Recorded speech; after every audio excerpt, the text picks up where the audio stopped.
ખેડા જિલ્લા મધ્યસ્થ સહકારી બેંકના નવીન ભવનનું ગૃહમંત્રી અમિત શાહ દ્વારા લોકાર્પણ કરવામાં આવ્યું હતું। અમિત શાહે વર્ચ્યુઅલી લોકાર્પણ કરી સમગ્ર સભાને સંબોધી હતી। ત્યારે આ પ્રસંગે મંત્રી જગદીશ વિશ્વકર્મા તેમજ જેઠાભાઈ આહિર સહિત ખેડા જિલ્લાના તમામ ધારાસભ્યો ઉપસ્થિત રહ્યા હતા।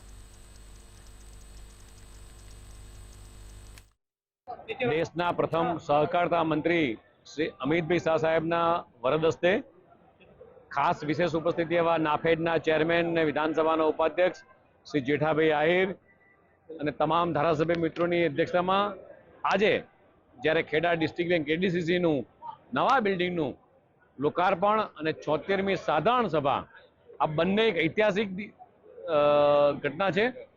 અને જ્યારે દેશના સહકારતા મંત્રી પોતાના વ્યસ્ત સમયમાંથી આવી અને કેડીસીસીનું વર્ચ્યુઅલી ઓપનિંગ કરતા હોય અને એવું કહેવાય છે કે ભાઈ આખા દેશમાં સૌથી પ્રથમ સહકારતાની ચળવળ એ શરૂ ખેડાથી થઈ હતી। સહકાર સાથે જોડાયેલા જે કોઈ લોકો હોય એમની પોતાની બેંક અને પોતાનું ખાતું પોતાની જ બેંકમાં હોય તે વિચારને જ્યારે પ્રગટ કર્યો ત્યારથી આજ દિન સુધી બેંકે જે ડિજિટલના માધ્યમથી ખેડૂતો માટે જે નવી